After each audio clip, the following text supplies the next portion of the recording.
Salve, salve, Demons! Hoje vamos falar sobre leite. Tão polêmico assunto. Vale a pena ou não tirar este alimento do seu protocolo? Vamos nos basear, como sempre, em evidência científica para que possamos tomar as melhores decisões, saber se vale a pena você tirar ou manter e até mesmo quebrar alguns mitos falaciosos que escutamos por aí sobre leite. Primeira coisa que a gente deve saber sobre leite, vamos algumas particularidades importantes. Saber que o soro do leite possui beta-lactoglobulina e alfa-lactoglobulina. Beta-lactoglobulina atua no metabolismo do retinol, que é a vitamina A, dos ácidos graxos e possível efeito antioxidante e antihipertensivo. O mesmo vale para a alfa-lactoglobulina, o efeito antihipertensivo, anticarciogênico, imunorregulador e está ligado, à absorção intestinal de cálcio e zinco. A lactoferrina, muito importante, favorece a absorção e transporte de ferro no sangue. Tendo em vista aqui, por exemplo, praticantes de atividade física, vira e mexe, apresentam ali uma anemiazinha, até mesmo se forem atletas de alto rendimento. E lembrando que o ferro faz parte do nosso sistema antioxidante, então é importante manter este mineral em níveis adequados. E possui também glicomacropeptídeos, GMP, o efeito antiviral e bifidogênico. Bifidogênico se refere ao fator de crescimento, por exemplo, de bactérias gram-positivas no seu intestino, bactérias benéficas que oferecem aí uma certa proteção ao seu hospedeiro. Esse é um estudo de revisão clínica, falando de leite, produtos derivados de leite. E olha só que interessante. Vamos olhar aqui a coluna, dividida em 4 colunas. A primeira coluna com 3 colunas é preta, cinza e branca para pessoas saudáveis. A segunda, que é a MET, para pessoas com desordens metabólicas.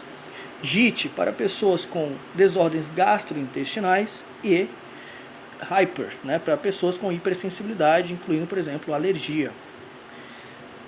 O leite possui ação anti-inflamatória em pessoas saudáveis e pessoas com desordens metabólicas, como, por exemplo, obesidade. Para pessoas com desordens gastrointestinais, o leite ali não apresenta nenhuma mudança significativa, nem em relação, por exemplo, à sua inflamação. Ou seja, o leite é ruim para quem? Para pessoas com hipersensibilidade, incluindo alergia. Ou seja, leite é anti-inflamatório. Para você que escuta aí, vira e mexe alguém falando que leite inflama, você pode começar a questionar essa pessoa e talvez dar esse artigo para que o mesmo possa ler, um artigo baseado em revisões clínicas. Vamos falar agora de leite, sobre a capacidade do mesmo estimular a síntese de proteína, seguido de treinamentos de resistência, ali uma musculaçãozinha. Aqui os participantes que ingeriram leite desnatado, leite integral e leite desnatado, enriquecido ali com um pouquinho de carboidratos, foram mensurados basicamente a 2 aminoácidos, a fenilanina e a treonina. Isso aqui foi o esquema que foi feito o estudo em relação a biópsias, como o momento que foi ingerido os leites, o momento que foram recolhidos as amostras sanguíneas e as análises. Olha que interessante. Tanto a treonina quanto a fenilanina não são metabolizados pelo músculo. O que sobra, então, apenas para que elas sejam utilizadas para a síntese de proteína. Também já colocado nesse estudo aí de Thorium, bem antiguinho até 1969. Em relação à insulina, os 3 grupos não apresentaram diferenças significativas. Então, o que a gente tem de conclusão simples e óbvia? O leite é capaz de aumentar a síntese de proteína por até 4 horas. Ok? Um ótimo alimento, não é mesmo? Aqui a gente vai falar sobre leite em jovens levantadores de peso. A capacidade que esse leite tem de promover crescimento muscular, mudança corporal. Aqui, basicamente, a gente tem fibras do tipo 2 e fibras do tipo 1, sofrendo aí, mudança, hipertrofia desses tipos de fibra, consumindo 500 ml de leite durante 12 semanas, com 5 treinos semanais. E o Hartmann foi muito inteligente em colocar, por exemplo, aqui a galera que consumiu o leite a mudança corporal que eles tiveram, por exemplo, na redução de gordura, fat mass, bastante, né? 5,5%. Tiveram um aumento de peso em 3,9% e tiveram, né, o crescimento de massa muscular maior, agregação de tecido. Isso você vendo nesse outro quadro a comparação, por exemplo, de leite, né, grupo controle e grupo que consumiu soja. Ou seja, leite é uma proteína excelente, de alto valor biológico, que pode melhorar muito a sua composição corporal. Aqui, por exemplo, o exercício como exercícios de resistência, né, endurance, por exemplo, ultramaratonistas, etc., poderiam, por exemplo, utilizar o leite como um hidratante. O leite ele foi comparado com água, uma bebida esportiva, e, por exemplo, leite enriquecido com cloreto de sódio. A osmolaridade do leite ele é muito similar, por exemplo, à bebida esportiva. E é importante saber que quando você ingere líquidos demais, você aumenta a hemodiluição e diminui a concentração de eletrólitos. Você simplesmente secreta mais eletrólitos através da urina. Isso você consegue ver aqui nessa comparação muito simples, né, da bebida esportiva e leite enriquecido com cloreto, a quantidade de urina formada quando comparada, por exemplo, ao leite. Ou seja, o leite, além de hidratar, ele causa menos hemodiluição, menor volume urinário. E vem aí com um bônus. Qual seria o bônus? Menor sensação de sede e menor sensação de fome.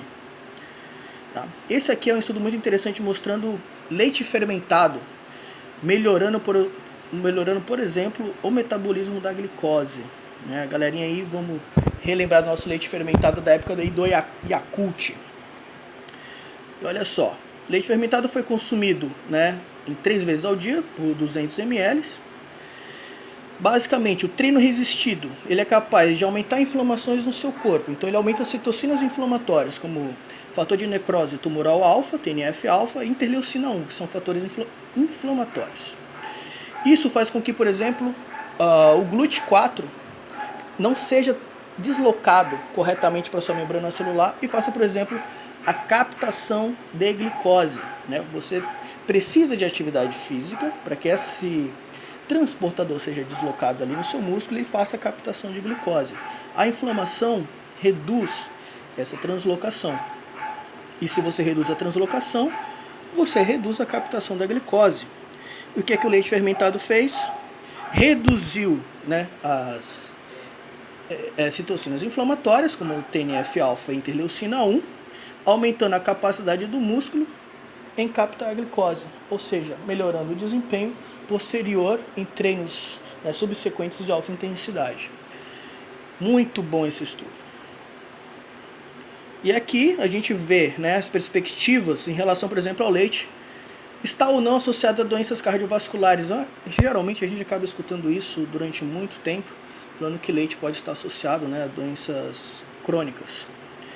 E esse estudo simplesmente refuta isso. Os produtos lácteos não estão associados a doenças cardiovasculares, não associados ao aumento de LDL colesterol, é o famoso colesterol mal, né, que o pessoal tanto faz.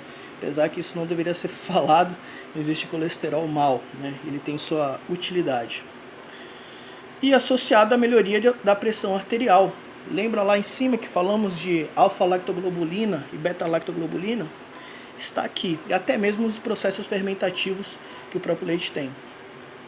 Esse aqui é o efeito do leite sobre a microbiota. Exercício um estudo muito interessante, até mesmo porque hoje já sabemos muito bem a relação que o intestino tem com a microbiota.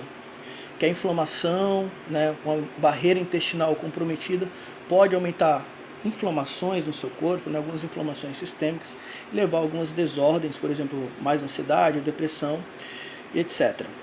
O leite foi capaz, por exemplo, de aumentar a bifidobactérias e reduzir alergias, por exemplo, imunoglobulina A. E aumentou a quantidade de meganomas, que está relacionada ao colesterol ruim. Ou seja, leite é o primeiro alimento que você pode utilizar e derivados de leite para modular a sua microbiota.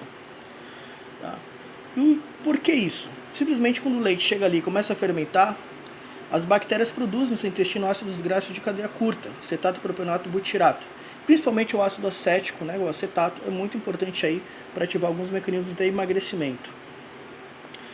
Eles se ligam à proteína G e automaticamente ativam os receptores FFAR, né, Free Fat Acids, se ligando a GPR40 e GPR43, estimulando o epitélio intestinal e automaticamente as células enteroendócrinas do tipo L e células do íleo, aumentando, por exemplo, a produção de IPY, uma incretina, que ali dá uma reduzida na motilidade intestinal, aumento de produção de GLP-1, que vai controlar a glicemia e secreção de insulina, GLP-2, que aumenta a absorção de nutrientes, e também a queda no GLP-2 está ligado diretamente ao aumento de inflamação, e o leite é capaz de estimular neurônios aorexígenos, né? Reduzir sua fome. Ou seja, o leite, por ser uma proteína de alto valor biológico, modular sua microbiota intestinal, pode reduzir sua fome e contribuir para o seu processo de emagrecimento. Então vamos ao resumo. O leite possui ação anti-inflamatória em pessoas saudáveis. Opção para melhorar a síntese de proteína muscular quando comparado a suplementos de mercado. Simplesmente comparando, por exemplo, a whey protein, caseína, blend de proteínas e etc. É uma ótima opção para ser usado com hidratante em substituição a bebidas esportivas e isotônicas. Fez o seu cardio? Chega em casa, toma um leite. Menor sensação de fome, menor hemodiluição, vai aumentar a sua síntese de proteína por até 4 horas. E os leites derivados não estão associados ao aumento de doenças cardiovasculares, mas sim na sua prevenção. Até alguns estudos aqui no Brasil mostram, por exemplo, que em certas regiões onde foram reduzidos o consumo de leite, houve, por exemplo, aumento de diabetes mellitus tipo 2. O consumo de 500 ml de leite auxilia na mudança corporal, desde a perda de massa gorda e ganho de massa magra. E o leite associado à produção de ácidos graxos de cadeia curta, a partir da sua fermentação pela microbiota intestinal, é capaz de trazer benefícios, né, ao seu corpo, desde o emagrecimento, conferindo proteção, conferindo a melhora dessa barreira intestinal. E associado ao emagrecimento, já que ele consegue estimular alguns neurônios no seu cérebro, fazendo com que você reduza o seu apetite. E também associados ali ao aumento de incretinas no seu intestino. Então fica a pergunta: você já tomou o seu leite hoje?